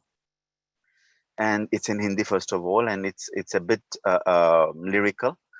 Mauritius has a very strong cultural rooting with Bihar because हमारे देश की आबादी की लगभग 50% जनता से ज्यादा ही भारतीय मूल की है, और उसमें से बहुत बड़ा हिस्सा बिहार से आता है। और हमारे यहाँ अभी भी संस्कृति के जो तत्व है, the components, the elements of culture are very much rooted in Bihar. And हमारे यहाँ जब शादियां, पूजा, बच्चों का जन्म होता है, तो हमारे यहाँ जो लोकगीत गाए जाते हैं, जो महिलाएं गाती है, वो हमारी भोजपुरी के हैं, और भोजपुरी अब भी यहाँ पे बहुत लोग बोलते हैं। और भोजपुरी का एक लोकगीत है, शादी में जब दूल्हा शादी के लिए दुल्हन के यहाँ मंडप में पहुंचता है, when he reaches the place of the bride, there the woman of the village from the bride side will come with a thali, and वहां पे वो आरती उतारते हैं। और जब आरती उतारते हैं तो बोलते हैं, प्रेम से आरती उतारहु राम जनकपुर आए। Ram has come. It's not the groom who has come, but Ram आए हैं सीता को लेकर जाने के लिए। And this is a very beautiful song which is called परछावन. परछावन means Aarti, trying to नजरें उतारना, दूल्हा सफर करके आया है तो नजरें उतार रहे हैं, तो परछावन करते हैं उसका। So this poem has a mix of part of that परछावन and some the other element from me. The first time I presented it, I had some young students of mine singing the परछावन in tune. That would have, of course, made it more beautiful, but unfortunately, abhi nahi mumkin hai. I'll try to sing thoda sa, so that you people have an idea of how it is. And of course, when you read it in the book, it will reach me. So I'll start. प्रेम से आरती उतार जी, राम जनकपुर आए, गावहूँ मंगल चार जी, बर ब्याहन आए. This will be the tune, and every time you hear it, you'll know that ये इसको ऐसे गाना है. So गावहूँ मंगल चार जी, बर ब्याहन आए. मुझे भी लेने आए थे सज धज के ऐसे राम से बनके, मुझे भी लेने आए थे सज धज के ऐसे राम से बनके, वादों की बारात सजा के मेरे तारण हार से तनके. गाई थी सब नानियां और गाई थी जब दादियां, गाई थी सब नानियां और गाई थी जब दादियां, यकीन हुआ था मात पिता को, मान चली थी मैं भी मन से. मुझे ब्याहने नर नहीं, मुझे ब्याहने नर नहीं, रूपधर नारायण आए. गावहूँ मंगल चार जी, बर ब्याहन आए. And when the women perform the Parchavan, they go by different stanzas describing Ram, how he has come, who has come with him, and all that. So the first one says, Ram ke sohela sir pe matukva. Ram has a crown on his head. So Ram ke sohela sir pe matukva. उतरा था जब मुकुट देव का, उतरा उनका मुखौटा भी, कंधावर के संग उतारी थी उसने कोमलता भी. उतरा था जब मुकुट देव का, उतरा उनका मुखौटा भी, कंधावर के संग उतारी थी उसने कोमलता भी. एक एक करके ऐब थे उभरे, मर्यादाएं टूट गई, रूप देव का रोज बदलता, दानवता थी फूट पड़ी.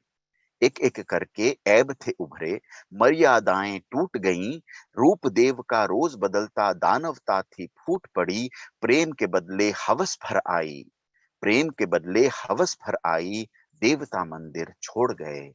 गावहूँ मंगल चार जी, बर ब्याहन आए. राम के सोहेला हाथे धनुषवा. राम के हाथ में धनुष है. राम के सोहेला हाथे धनुषवा. तीर बने थे शब्द देव के, जीभ था उनका धनुष हुआ. तीर बने थे शब्द देव के, जीभ था उनका धनुष हुआ. पुरुषोत्तम थी दूर की कौड़ी, लुप्त ही उनका मनुज हुआ.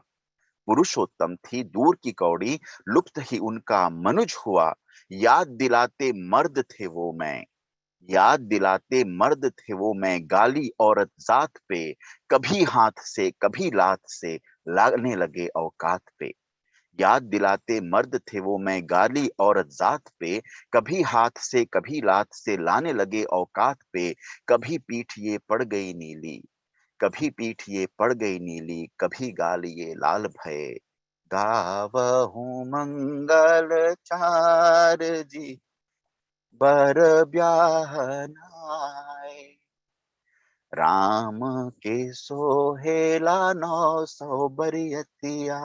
बरियतिया मतलब बाराती. राम आए हैं 900 बारातियों के साथ सीता को ले जाने के लिए. तो राम के सोहेला 900 बरियतिया. एक ना आया, एक नहीं था आसपास जब दर्द से चिल्लाती थी, कोई बचाने न आता था कितनी बार पुकारी थी.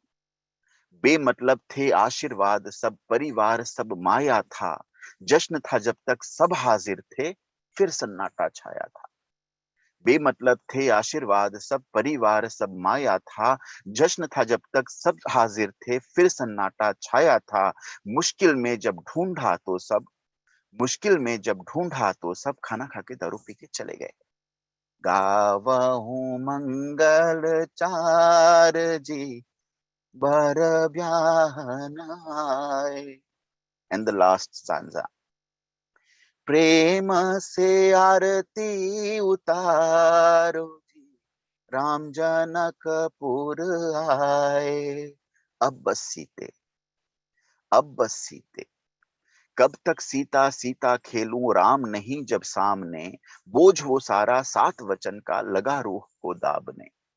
कब तक सीता सीता खेलूं राम नहीं जब सामने, बोझ वो सारा सात वचन का लगा रूह को दाबने। उल्टा बोलो दो गालियां, उल्टा बोलो दो गालियां, अब न घूंघट काढ़ूंगी, अब जो आया रावण हरने, रेखा खुद ही लागूंगी। उल्टा बोलो दो गालियां, अब न घूंघट काढ़ूंगी, अब जो आया रावण हरने, रेखा खुद ही लांघूंगी। राम रूप धर मिला था रावण, राम रूप धर मिला था रावण, रावण बन अब राम मिले। राम रूप धर मिला था रावण, रावण बन अब राम मिले। गावहूं मंगल चार जी, रावण हरण को आए। गावहूं मंगल चार जी, रावण हरण को आए। धन्यवाद, थैंक यू, शुक्रिया, and happy Women's Day to all. I'm sure everyone will agree with me when I say we all were spellbounded with this narration. And thank you so much, sir, for taking us back to oral tradition.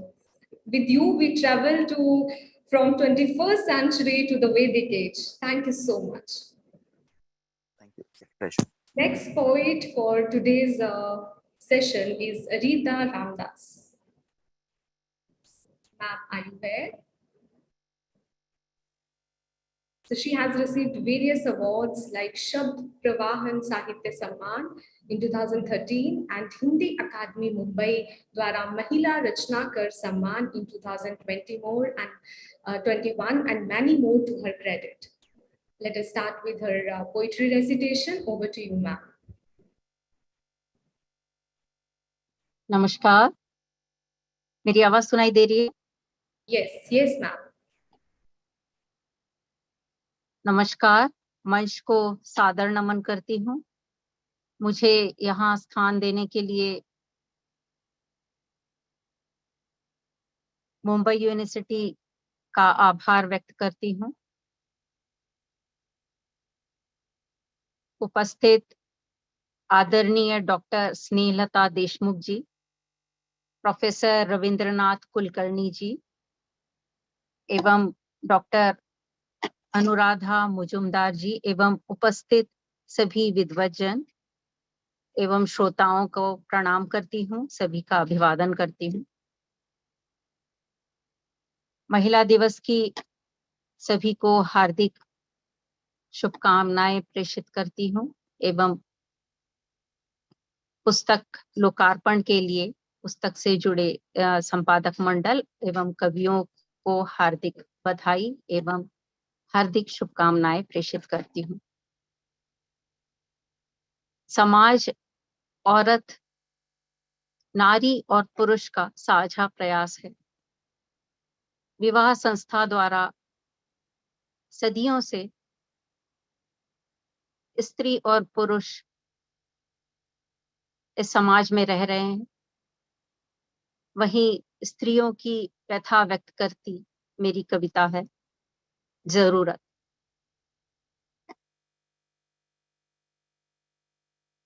हथेलियां भर थी खुशियां, पत्थर तोड़ना चाहती थी। जब जब रीति रिवाज बदले, भरना चाहती थी संस्कृति के छेद। हथेलियां भर थी खुशियां, पत्थर तोड़ना चाहती थी। जब जब रीति रिवाज बदले, भरना चाहती थी संस्कृति के छेद। बोल के बता दिए गए नहीं बोलने के कारण, बड़बड़ाती रही खामोशी में बदहवास। बोल के बता दिए गए नहीं बोलने के कारण, बड़बड़ाती रही खामोशी में बदहवास। उपेक्षित छोड़े झड़ते सपने, उलीचती रही हकीकत की स्याही। जबकि सपनों को मुट्ठी में बंद कर दिया गया। नहीं पहचानी दर्द और खुशी की अलग परिभाषा। नहीं पहचानी दर्द और खुशी की अलग परिभाषा। फूल को फूल कहा और चांद को चांद, रोशनी वाले अंधेरे भर भर के दिखाई पड़ते रहे।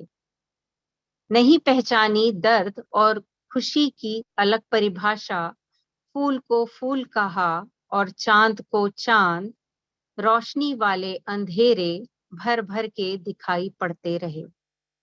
बंधन मुक्त होना चाहा जब, विशेषण जकड़ते रहे हड़बड़ाते। दृश्यों में चाहती थी तैरना, ख्वाहिशों में डुबोते रहे तुम।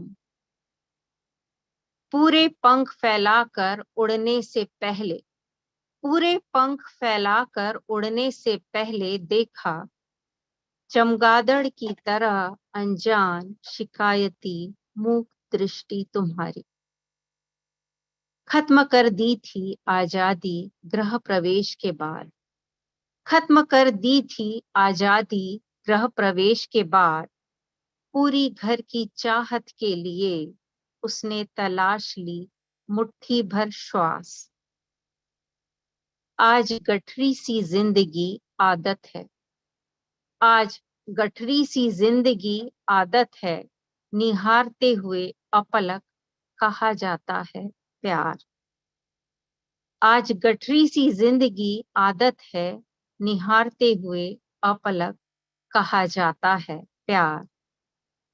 प्यार की खोज में बीती जिंदगी ढोती देखती रही, प्यार की खोज में बीती जिंदगी ढोती देखती रही। जरूरतों की खातिर प्यार होता रहा। बहुत बहुत धन्यवाद। Thank you so much, ma'am, for throwing light on suppressed dreams and burdened soul of women to make her realize that this is बहुत the बहुत right धन्यवाद। time to come out and to achieve more.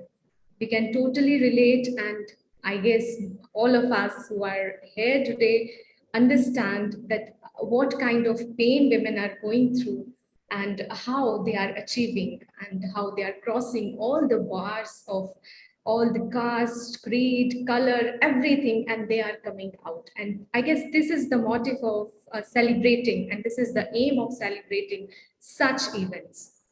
Thank you so much. Now it's time for our Marathi section, and I request Professor Santosh Rathore, sir, to recite his poem. And he's a professor at the Department of English, Idol University of Mumbai. Though there are so many publications to his credit, and there are a lot of other credits, but then I want to mention that he's a very active poet, writing on all the social problems and about all the emotions in life. Here I welcome you, sir. Over to you. Thank you. Am I audible, Dr. Arushi? Yes, sir, you're audible. Thank you. Good evening, one and all. Honorable Professor Dr. Snehalata Deshmukh, Madam. Honorable Professor Ravindra Kulkarni, sir, Pro Vice Chancellor of Mumbai University, Deans of various faculties of University of Mumbai, senior professors, Professor Kanchana Mahadevan, Madam, Professor Meher Bhutt, Professor Shivram Garje, Professor Anil Bankar, and several esteemed professors from the various departments of Mumbai University and College, and my friends and fellow poets in English, Hindi, and Marathi. It is my honor to have been invited for this event. I express my heartfelt thanks to the organizers, especially Professor Kharat sir, Dean of Humanities, Professor Satish Kumar sir, Professor Manisha Karne madam, Dr. Aparna Phadke madam, Dr. Arushi Sharma for giving me an opportunity to recite my poem in Marathi, though I also write in English and Gorboli, a language of Banjara tribe. The present poem titled I or Mother attempts to portray women as multifaceted and multi-pronged being in the cultural and social history of mankind. Such history offers diverse stereotypes and labels which deliberately distort and disfigure the women. And here the poem goes. The poem is I. Coincidentally, this poem was written in the month of March 2017. It is I. आईचे ममत्व, वात्सल्य आणि दाई माईचे प्रेम लळा मोजून बघ कोणतं जड आणि कोणतं हलकं. हारलीस न तुझे वात्सल्य ममत्व नि तुझ्या त्या कळा, म्हणूनच तू कोणाला स्वामी तिन्ही जगाचा तुझ्या विना भिकारी भासत होता. कुणास तू जन्माची शिदोरी जी उरतही नाही आणि सरतही नाही अशी वाटलीस.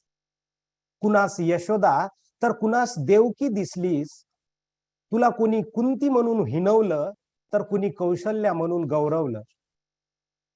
भरताला सुद्धा तू आईपेक्षा कैकईच भासलीस. तू माता नसतेच कधी, ती माता रामाची समजावले आहेच ना. कुणी तुला जिजाऊ म्हणून पाहिलं तर कुणी तू लक्ष्मीबाई असं लिहिलं. संजयची इंदिरा आणि राजीवची इंदिरा एकट्याच इंदिरेचे हिगे कशी दोन रूपे. कुठे मा पार्वती, कुठे मा दुर्गा, कुठे मा सावित्री तर कुठे मा संतोषी म्हणून पूजवलीस. आज सरोगसीच्या युगात पोट भरण्यासाठी उदर भाड्याने देताना दुसऱ्याच्या बाळाला स्वतःचे स्तनपान देऊन दिवस पुढे लोटताना बघून वाटते, यात मी मदर टेरेसांना कुठे बसू. मला मिळाली मोजपट्टी तुला मापण्यासाठी. तुझा माझा जिव्हाळा लागलेला लळा, माझ्या दुःखात तू काढलेला गळा नि तुझ्या त्या मांडीचा केलेला झोपाळा. आज बदललेल्या काळात हे मापदंड बदललेत ग. मग सांग न मी मातृत्व कसे मोजू. केलेल्या कामाची मजुरी मालकाने दिली नाही म्हणून रागाने माझ्याच थोबाडीस दिलीस. का त्याला मारता आलं नाही म्हणून. बापाने मारले म्हणून स्वयंपाक नाही केला, सर्वांना उपाशी ठेवण्याचं धाडस केलंस.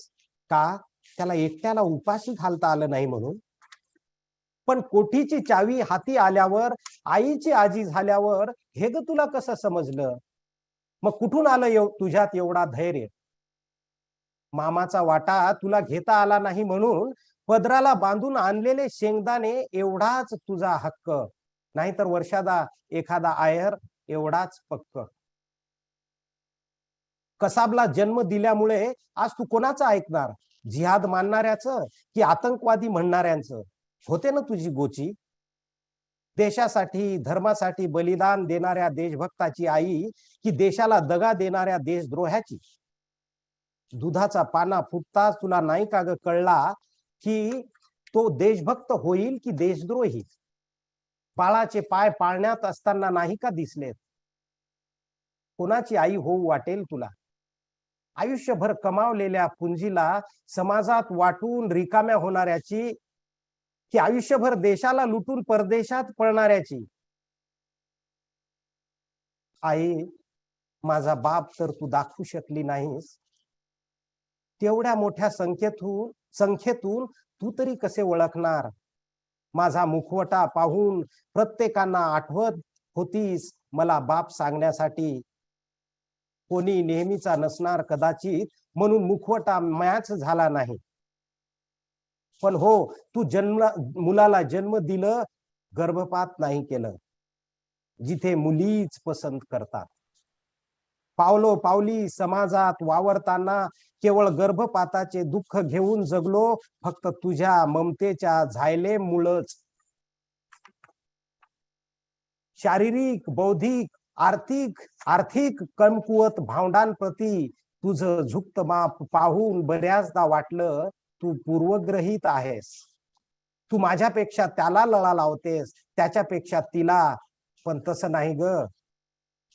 दैवाने मिळालेल्या कमतरतेत आणि देवाने दिलेल्या न्यूनतेत भर टाकून सर्वांना समान बनवतेस आणि तुझा उदात्तपणा उमदेपणा सिद्ध करतेस. तेव्हा ईश्वर सुद्धा तुझी ईर्ष्या करीत असेल. तुझी प्रतिमा, तुझ्याविषयीचे दृष्टिकोन बदलत गेलेत संस्कृतीतून, काळातून बदलतात तर बदलूच दे त्यांना, पण तुझे विद्रुपीकरण होऊ नये बस. Thank you very much.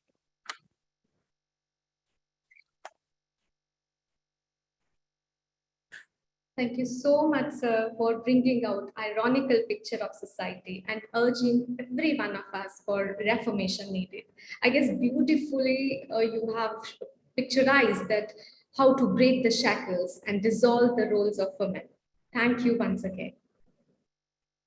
So our session for today, poetry recitation, I guess, is complete. Here I want to conclude this session with few lines I composed, because now I'm making it a bit ritual, because I started with few lines, so I want to end it with few lines. So these are just 3 lines. Here I go. Self-doubts or defeats, still I rose. Slowly but steadily, I am sailing to the shore. Thank you everyone for being with us here today. So after this sublime poetry session, I want to invite Dr. Aparna Phadke, Assistant Professor, Department of Geography, University of Mumbai, to wind up the session with a vote of thanks. Thank you so much. Over to you, ma'am. Thank you so much, Dr. Arushi. And I think it has been almost now 2 hours, and the way we were all engaged and engrossed in this poetry, and that too dedicated to women empowerment. I think everyone is still under that particular influence that has been created by Honorable Dr. Snehalata Deshmukh Madam, former Vice Chancellor. So I would like to express my deepest gratitude to Honorable Dr. Snehalata Deshmukh, former Vice Chancellor, for accepting our invitation and agreeing to bless the gathering, and also releasing this particular book titled as Women Empowerment Through Poetry. Madam has always remained a major source of inspiration, encouragement, support, and her love is unconditional. Probably we missed her because we were not that time recruited when she was the Vice Chancellor. But I know that I have heard Professor Satish Chandra Kumar and many others, like my own guide, talking about her and the way they used to deliberate with her, and the way she has actually emerged as a very, very strong leader. She herself has inspired so many women to emerge to better heights and break the glass ceiling. Her insights shared in this particular program and her love for literature and poetry is amazing. On behalf of University of Mumbai, Madam, I would like to thank you again for blessing us and extending your love and warmth to us, all of us. We had our special guest, Dr. Anuradha Majumdar Madam, Dean Science and Technology. Honorable Majumdar Madam, she is also a very, very vibrant personality. Dr. Majumdar has also shared her thoughts on women empowerment. And I would like to extend my thanks to her for accepting our invitation, sparing time from her busy schedule, and attending and guiding us through.